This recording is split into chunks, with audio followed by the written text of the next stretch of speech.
Bonjour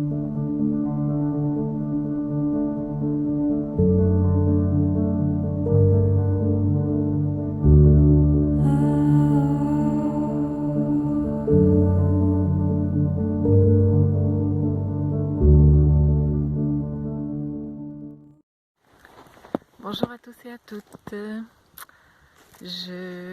Ça fait longtemps que j'ai pas cette vidéo et je vous reviens enfin après presque 2 mois.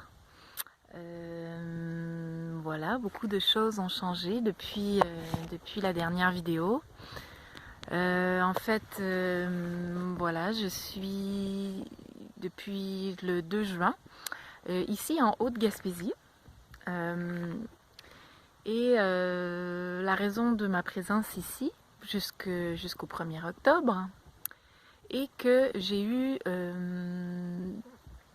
disons depuis janvier dernier, je m'étais investie à temps plein, beaucoup d'heures par jour et sans arrêt dans ma création, mais surtout dans une tentative de vivre davantage de ma créativité. Donc à partir de janvier 2021, j'ai profité aussi de cette période de confinement pour essayer de focaliser au maximum dans ma création, mais surtout dans essayer de faire des boutiques en ligne, de maximiser mon site web, de faire toutes sortes de choses, de maximiser ma présence sur les réseaux sociaux et tout ça, dans un objectif effectivement de rendre ma création plus accessible, plus visible et donc de pouvoir éventuellement en vendre plus et pouvoir en vivre. C'était mon rêve, c'était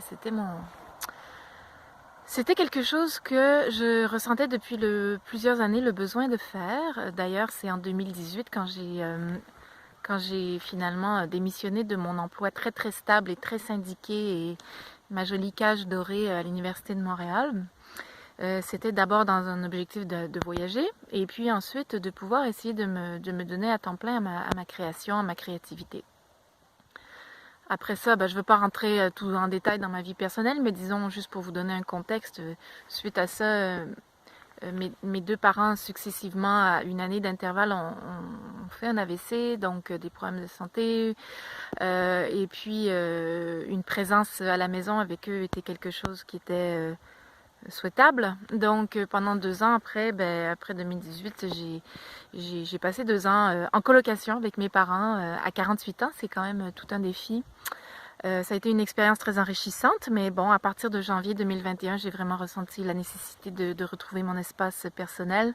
Et donc, je me suis retrouvée dans un petit studio à Verdun, toute seule, solo, ce dont j'avais vraiment besoin pour pouvoir donc créer à temps plein, donc avec un objectif pour la première fois de ma vie d'être capable de pouvoir créer à temps plein parce que la bourse, enfin pas la bourse, mais étant donné la situation parentale, le soin à un proche en étant aidante naturelle,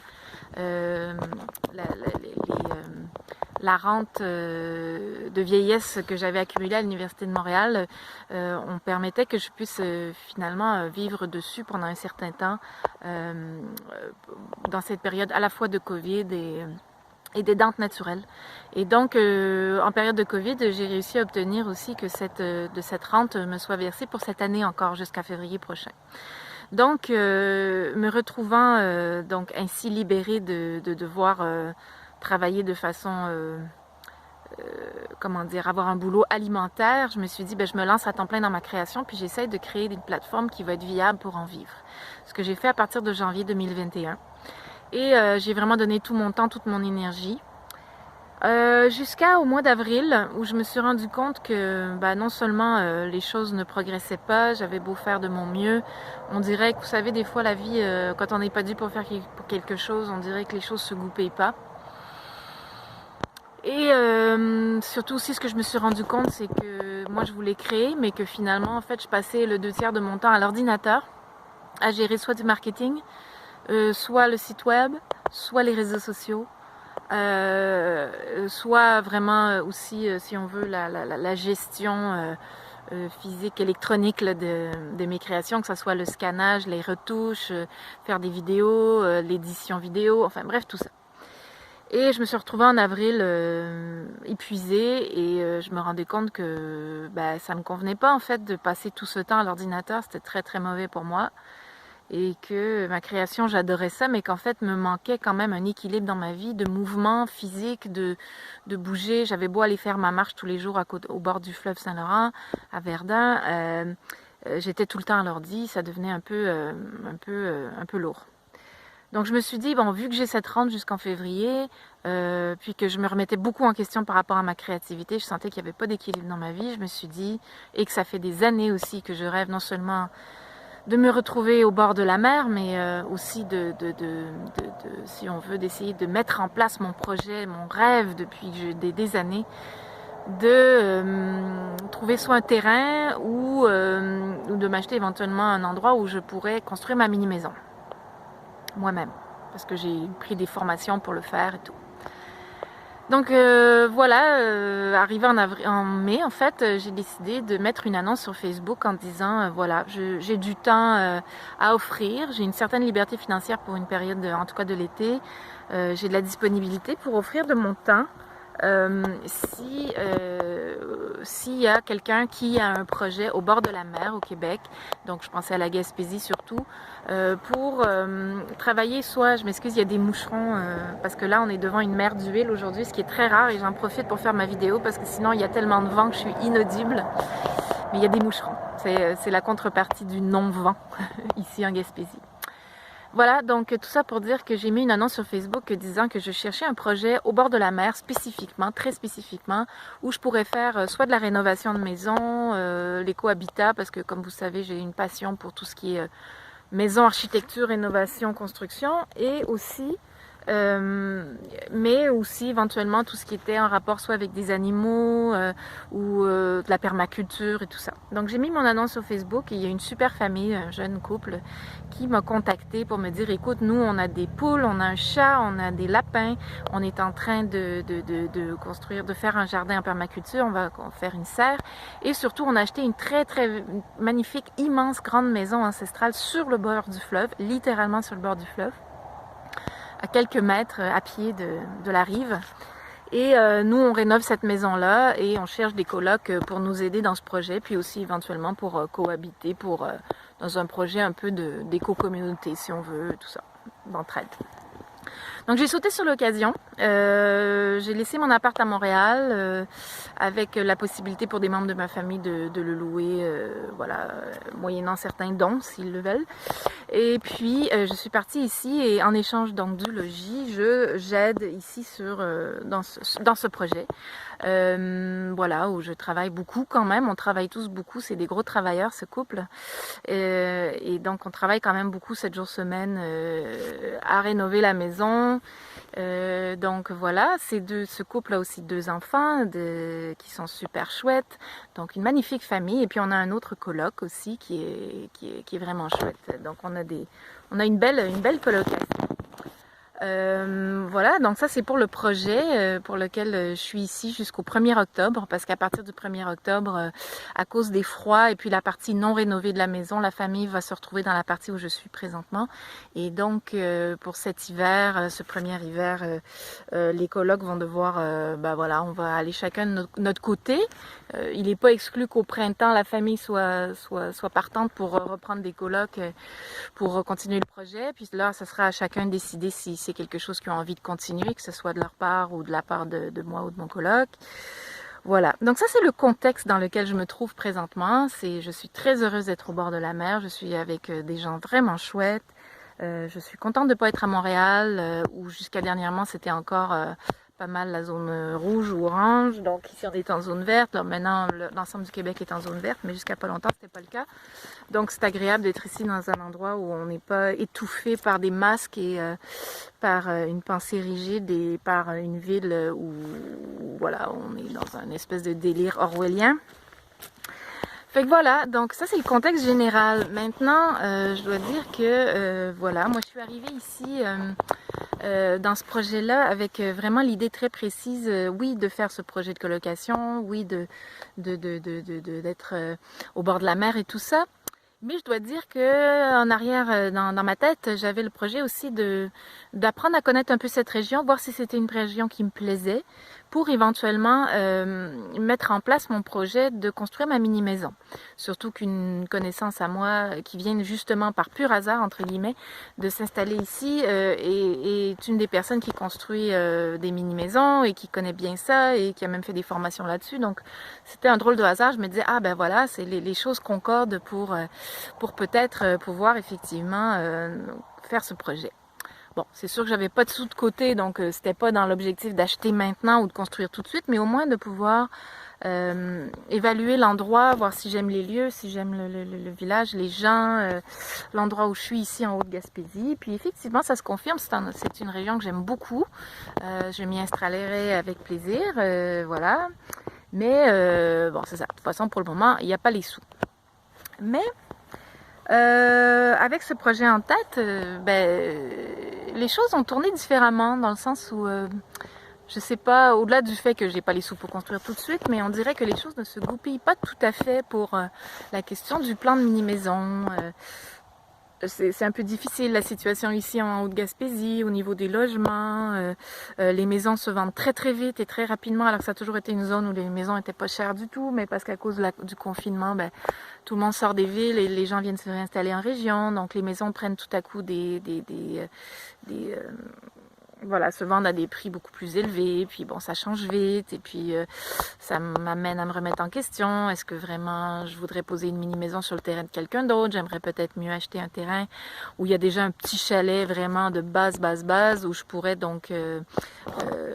parce qu'il faut savoir qu'ici au Québec, on peut pas poser une mini-maison sur un terrain vide. Il faut absolument que la mini-maison soit posée sur un terrain où il y a déjà une habitation. Parce que la mini-maison est considérée comme un RV, comme un véhicule récréatif. Donc, voilà. Donc ça veut dire s'acheter un terrain où il y a déjà au moins une habitation, ou alors louer à une personne qui a déjà une habitation et qui est prêt à vous passer un peu de son terrain, louer un peu de terrain pour mettre sa mini-maison. Donc c'est un peu ça les réalités de la mini-maison. Donc je suis toujours en questionnement depuis que je suis arrivée. Est-ce que j'achète un terrain?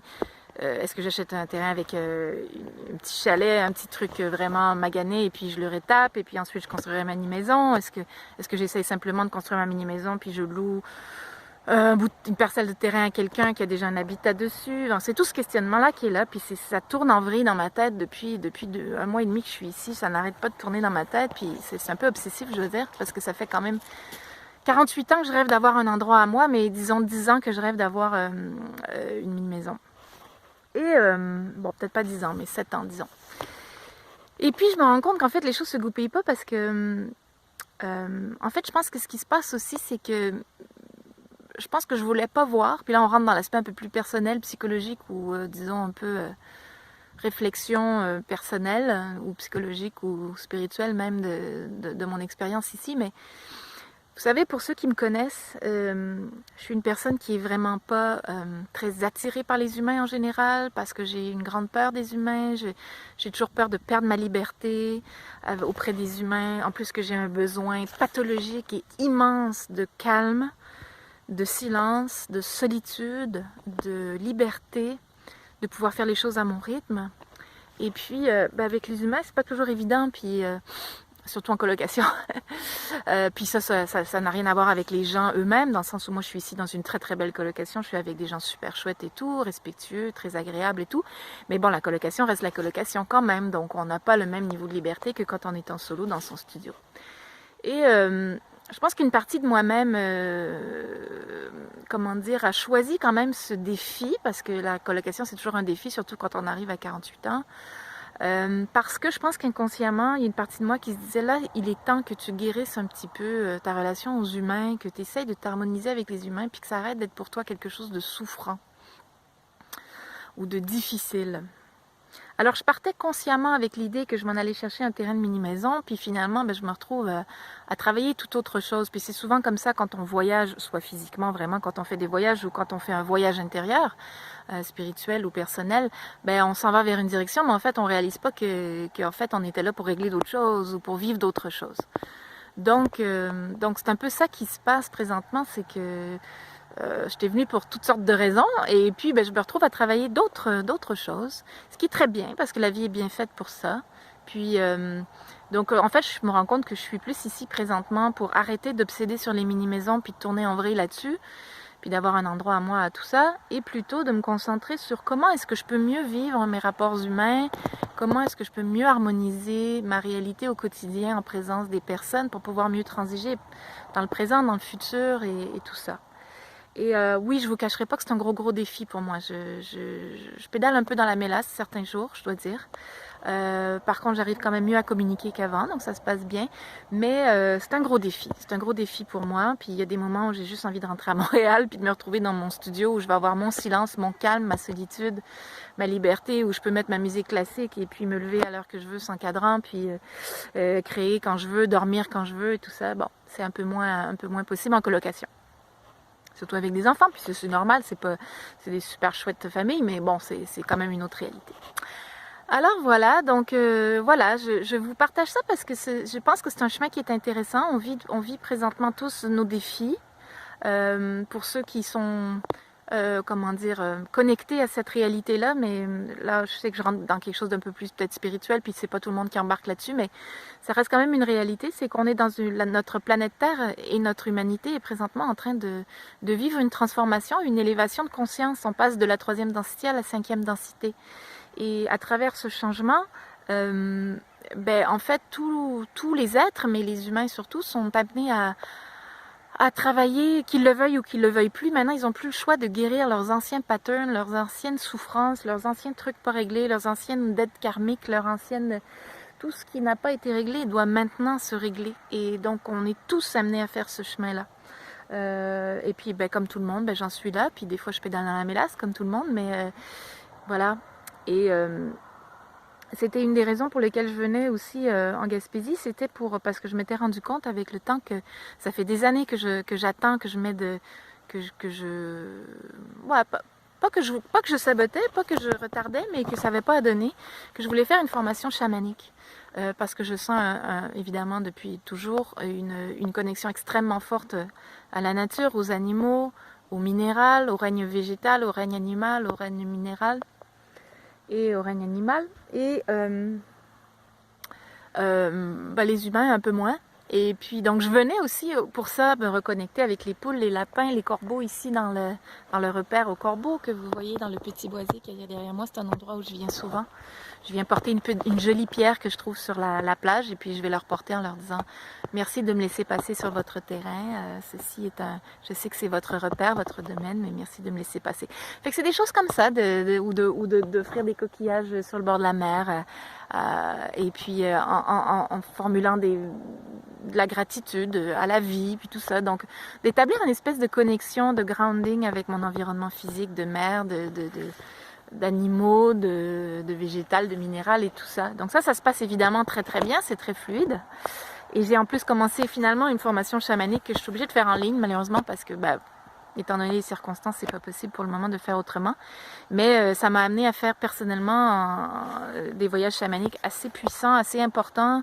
Voilà, ça se passe très très bien, ça se développe très très bien. Puis évidemment, mon objectif quand j'aurai ma mini maison, ça serait entre autres surtout de pouvoir continuer à amplifier beaucoup ce contact avec les règnes minéral, végétal et animal, voilà, dans un objectif d'harmonisation non seulement de la planète, des énergies de la planète, mais aussi de participer à l'harmonisation de la nature, que ce soit par le biais d'une approche plus écologique, mais aussi par une approche énergétique et tout ça.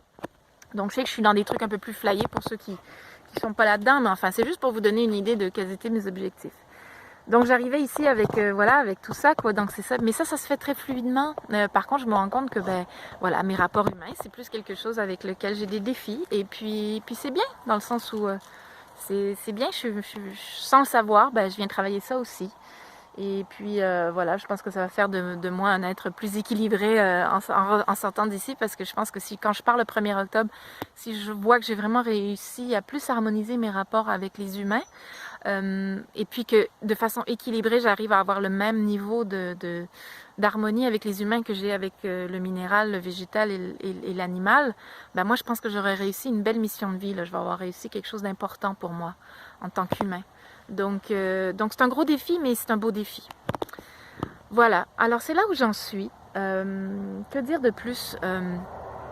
Au niveau de la créativité, de la création, donc tout l'aspect, la facette Mokusho, je dois dire que après tout ce que j'ai fait en avril, je commence à développer, j'ai eu un peu une écœurantite aiguë, là, ça a été quand même très intense. Puis le fait de faire tout ça, puis d'avoir très peu de retours, en fait très peu de résultats, que ce soit au niveau des ventes et tout, ça a été un peu décourageant, je dois vous avouer. Puis ça m'a, n'ayant pas déjà une hyper grande confiance en moi, ça m'a amené à douter beaucoup de la qualité de ce que je faisais. Je me disais, ben, si je vends pas, c'est parce que c'est pas beau, parce que c'est pas bien, c'est un réflexe typique des gens qui font de la création et qui n'ont pas beaucoup confiance en eux. En fait, aujourd'hui, avec un peu de recul, je me rends compte que c'est peut-être pas nécessairement ça, mais c'est que je pense que je n'étais pas due pour faire ça pour le moment. Je pense que... Puis ça m'a permis aussi d'aller jusqu'au bout de la création à temps plein, puis de me rendre compte que créer à temps plein, c'est bien beau, mais j'ai besoin de plus d'équilibre avec le rapport à la nature, avec le travail physique, d'être dans mon corps aussi.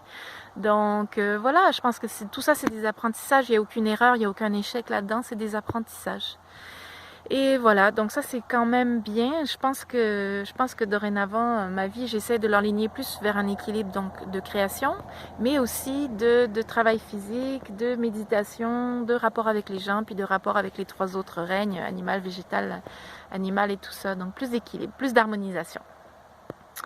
Voilà, et donc sur le plan créatif toujours, donc ce que je m'enligne pour faire pour le moment, en tout cas pour la période où je suis ici en Haute-Gaspésie jusqu'au 1er octobre, c'est surtout de focaliser sur la photo, parce qu'ici il y a des paysages absolument magnifiques et je suis devant la mer en continu. La mer est continuellement changeante. Aujourd'hui c'est une mer d'huile à marée basse. Demain ça peut être les grands vents, puis c'est des énormes vagues. On se croirait à Ouessant, dans le Finistère, en Bretagne. Le surlendemain c'est un ciel bleu avec une mer méditerranéenne. Ça change continuellement. Donc ça fait des photos superbes et de la vidéo superbe aussi. Et donc pour le moment, j'ai beaucoup envie de fonctionner seulement uniquement avec YouTube. Je me suis complètement retirée des réseaux sociaux, que ce soit Facebook ou Instagram. J'ai plus envie de ça, j'en ai ras-bord de tout ce qui se passe là-dessus. Mais je voulais garder YouTube. Par contre, j'enlève les commentaires sur YouTube parce que j'ai pas envie de gérer les commentaires pour le moment. C'est quelque chose que j'ai déjà assez de... Dans les rapports sociaux, là, j'ai déjà assez dans ce que je vis présentement. J'ai pas besoin de gérer des commentaires. Donc moi, je fais juste partager avec vous ce que je vis, que ça soit par le biais de photos animées sous forme vidéo, que ça soit sous des mélanges de vidéos, photos avec musique, que ce soit des petites vidéos comme ça où je fais des petites mises au point, où je fais des partages de ce que je vis, de où est ma réalité, où j'en suis, mais aussi des réflexions. Peut-être que je vais vous faire des petites méditations aussi, faire du grounding ici, puis peut-être... c'est sûr que quand j'aurai ma mini-maison, ce que j'aimerais beaucoup faire, c'est faire un peu comme fait Ariel de Fine If, qui est une chaîne YouTube où c'est une Américaine qui vit seule sur sa mini-maison avec son chien, qui vit off-grid et qui fait des petites vidéos vraiment chouettes où elle partage, je sais pas moi, comment elle fait son vinaigre de cidre de pomme, comment elle coupe son bois elle-même, comment elle apporte son eau à sa mini-maison, comment elle vit au quotidien, et ça je trouve ça vraiment super excitant parce que je pense qu'il y a un avenir vraiment qui se développe pour les gens qui veulent vivre off-grid et qui ont besoin d'encouragement mais aussi d'exemples puis aussi de petits trucs. Puis je pense que les gens comme ça ont une valeur aussi, des gens qui amènent des trucs au quotidien de quoi faire pour changer votre pompe à eau ou comment je sais pas moi, qu'est-ce que c'est vivre dans une mini-maison dans un climat nordique, tous des trucs comme ça.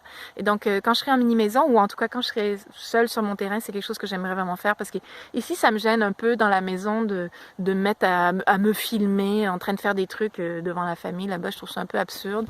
Donc, c'est quelque chose que j'aimerais faire quand je vais être plus solo. Peut-être quand je vais retourner à Montréal en octobre, c'est quelque chose que je ferai aussi de filmer aussi des choses que je fais, des recettes, des modes de vie, des réflexions, des trucs comme ça. Fait que pour le moment, ma création, elle se limite à ça, à vidéo, YouTube, photos, vidéo. Pas beaucoup d'écriture, j'ai pas beaucoup envie d'écrire non plus. Certainement pas ni de collage ni de dessin parce que j'ai pas le matériel pour, puis voilà, ça se prête pas à ça ici présentement.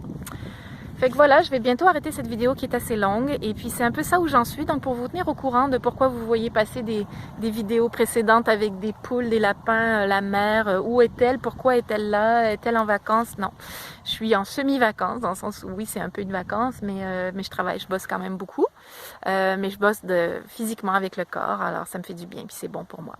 Alors je vais tenir au courant avec d'autres vidéos de temps en temps. J'aurai pas beaucoup de temps que ça de vidéos parlées. Ça va être plus des vidéos musique, photo, montage vidéo, parce que souvent il y a beaucoup de vent, puis c'est difficile ici la gestion de faire des vidéos parlées avec le vent. Donc voilà.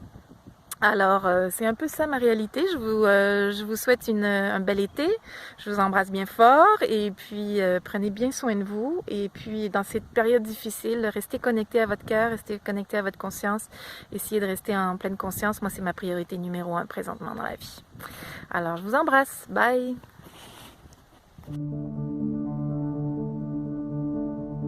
Si vous aimez ce contenu, inscrivez-vous à la chaîne et cliquez sur la petite cloche afin de recevoir une notification lorsqu'une prochaine vidéo est publiée.